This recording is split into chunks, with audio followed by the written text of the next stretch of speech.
구독자 여러분 안녕하세요. 기린. 제가 지금 기린이 됐는데요. 여러분, 기린 하면 어떤 동물을 상상하셨나요?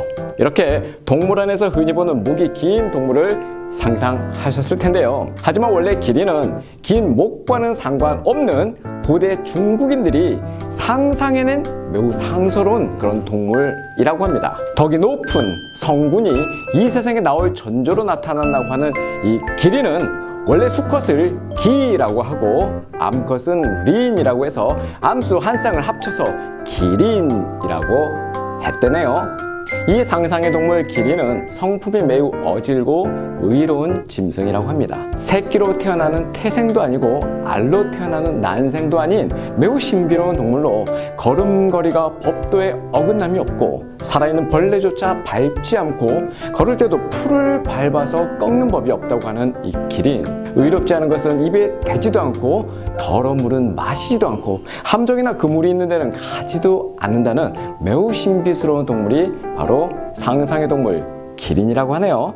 기린의 생김새를 두고 여러 가지 주장이 있는데 실제 그려진 모습도 제각기 다릅니다. 기린의 신체적 특징을 살펴보면 먼저 이마에 살로 된 웹뿔이 솟았으며 용의 머리에 몸에는 비늘이 나 있다고 합니다. 또 사슴의 몸뚱이에 사자의 꼬리, 말의 발굽을 지녔다고 하는데요.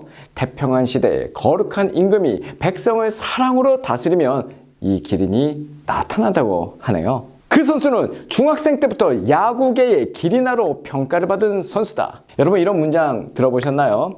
이 문장에 나오는 것처럼 기린아라는 말이 있는데 재주와 지혜가 매우 뛰어나서 장래가 촉망되는 아이를 일컫는 말, 바로 기린아입니다. 기린같이 상서롭고 세상의 기쁨을 가져다 줄 그런 인재를 뜻하는 말인데요. 공자가 태어날 때에 기린이 옥설을 토하여 공자가 비범한 자질을 타고난 아임을 암시하였다는 전설 때문에 이 말이 생겨났다고 하네요. 즉, 기린아는 기린이 탄생을 알린 비범한 아이라는 뜻인 거죠. 수컷, 기, 암컷, 린 합쳐서 하나의 이름이 되는 것처럼 새 중에서도 암수의 이름을 합쳐 만든 이름이 여럿 있는데요. 그 중에 대표적인 것이 바로 원앙입니다. 원앙은 부부의 금슬이 좋은 새로 유명해서 신혼 부부들에게 주는 선물로 최고입니다. 수컷은 원하고 울고 암컷은 앙하고 울어서 원앙이라는 이름을 갖게 되었다고 하는데요. 원앙새는 한번 짝을 맺으면 절대로 떨어지지 않는다고 합니다. 게다가 한 마리가 사람들에게 잡혀가면 남은 한 마리는 제 짝을 그리워하다가 죽고 만다고 하네요. 슬프면서도 아름다운 원앙새네요. 자, 또한 상상 속의 새 중에 하나인 봉황이라고 들어보셨나요? 지금도 청와대에 가면 대통령의 상징으로 봉황 표장이 있는데요. 수컷이 봉이고 암컷은 황입니다. 깃털은 오색을 갖추었고 소리는 마치 피리 부는 소리와 같다고 하는데요. 우리가 흔히 쓰는 말 중에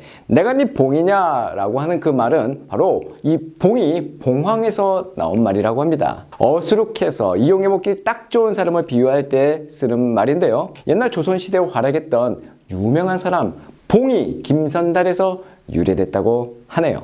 자, 또 하나 상상의 동물을 소개합니다. 바로 해태입니다. 여러분, 해태는 과자 회사로 유명하죠. 해태 또한 상상의 동물입니다. 서울 광화문 옆에 떡하니 앉아있는 이 해태상을 여러분 본 적이 있으실 거예요. 호랑이처럼 생긴 것 같기도 하고 아마 사자같이 생긴 것 같기도 한데 머리 가운데 뿔이 하나 나 있는 일각수 동물입니다. 원래는 해치로 읽어야 맞는 이 해태는 옳고 그름을 판단하는 능력 있는 신통한 동물이라고 하네요. 그래서 이 해태는 사람들이 서로 싸우고 있으면 이 뿔로 나쁜 사람들을 받아버리고 또 논쟁을 벌일 때 잘못된 사람을 물어 뜯는다고 하네요. 그러니 해태는 말하자면 정의의 수호자인 셈이죠. 그래서 고대의 법관들은 해태의 머리 모양을 본떠서 뿔 모양을 만들어 붙인 해치관을 썼습니다. 해태처럼 시비와 선악을 올바르게 판단해서 착한 사람에겐 상을 내리고 나쁜 사람에겐 벌을 주는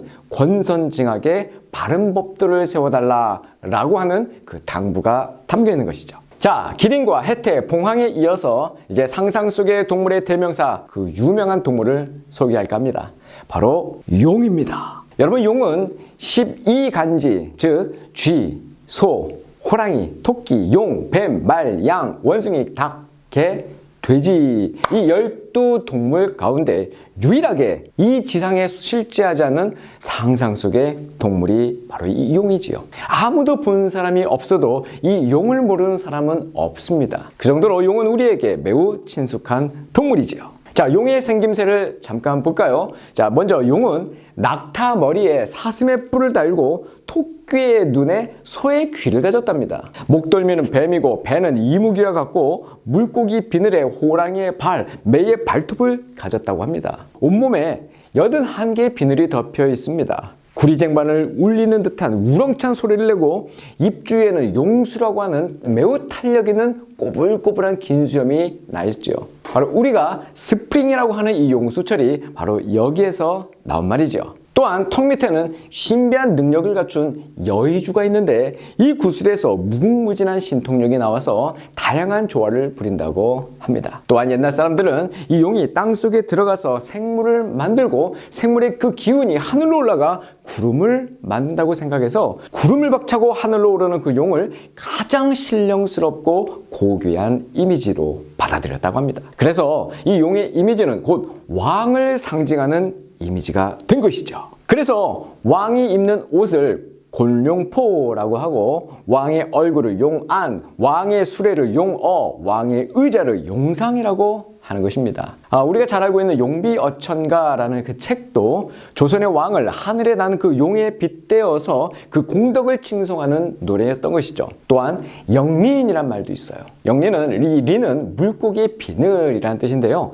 영린은 결을 거슬러서 난 비늘이라고 하는데 이 용의 턱 아래에 다른 비늘과는 반대 방향으로 난 이 영린이 딱 하나 있었다고 하네요. 그 영린을 실수라도 건들게 되면 그렇게 온순했던 용이 갑자기 무서운 모습으로 돌변해서 사람을 죽이기까지 한답니다. 그래서 영린은 신하가 잘못을 범해서 왕의 노여움을 사는 것을 가리킬 때 우리가 영린이라는 말을 쓰는 것이죠. 뿐만 아니라 등용문이나 활용점정, 또 용트림, 또 용두삼이, 용모상바, 개천에서 용났다 등 우리말에 용이 들어가는 소재가 참 많이 있습니다. 뿐만 아니라 서울의 용산구, 또 경기도의 용인시 같은 지명이라든가 쌍용그룹 같은 회사명에도 이 용자가 들어가죠. 또한 용이 상징 동물인 대학들도 꽤 있는데요. 국민대, 대전대, 인하대, 중앙대 등이 이 용을 상징으로 쓰고 있습니다.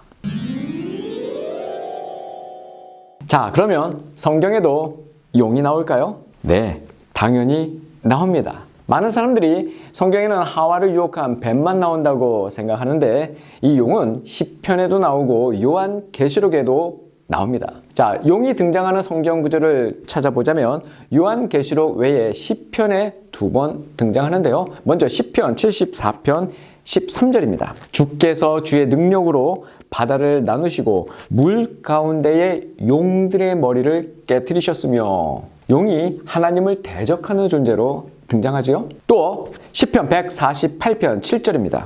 너희 용들과 바다여 땅에서 여호와를 찬양하라. 여기서 용은 단지 피조물로서 등장하고 있습니다. 또 요한계시록에서 용이 무려 12번 정도 등장하는데요. 요한계시록 12장 9절입니다. 큰 용이 내쫓기니 옛뱀 곧 마귀라고도 하고 사탄이라고도 하며 온 천하를 꿰는 자라. 그가 땅으로 내쫓기니 그의 사자들도 그와 함께 내쫓기니라. 계시록에서 이 용은 사단의 상징으로 등장합니다. 계시록에서 이 용은 마귀이며 사탄인 것이죠.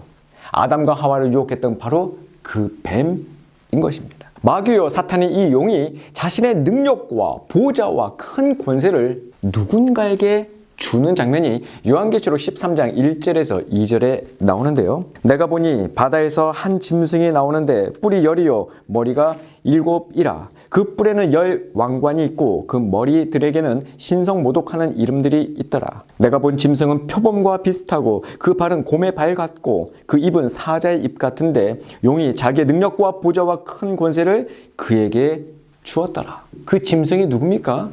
그는 용, 즉 사탄의 대리자로서 사탄의 권세를 힘입은 적그리스도입니다.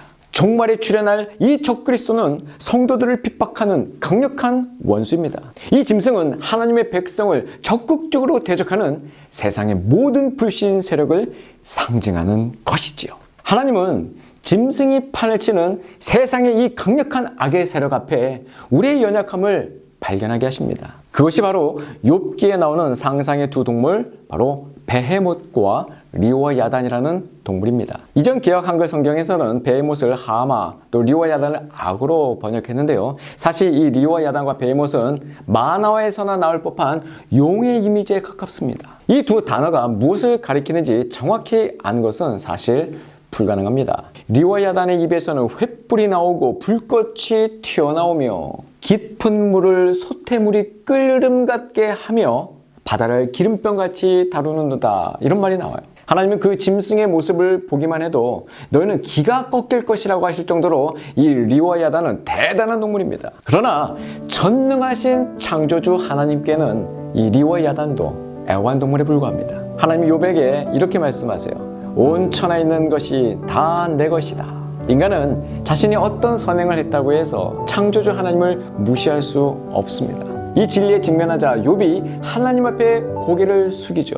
인간이 가장 두려워하는 대상이었던 이 베헤못과 리오와 야단은 하나님의 그 크고 위대하심을 단적으로 보여주는 소재로 사용된 것일 뿐입니다. 자, 기린, 해태, 봉황, 용 등 우리 인간에게 상상으로 존재한 이런 동물들은 사실 우리가 이 땅에서 그렇게 되고 싶고 또한 살고 싶었던 욕망이 표출된 것인지도 모르겠습니다.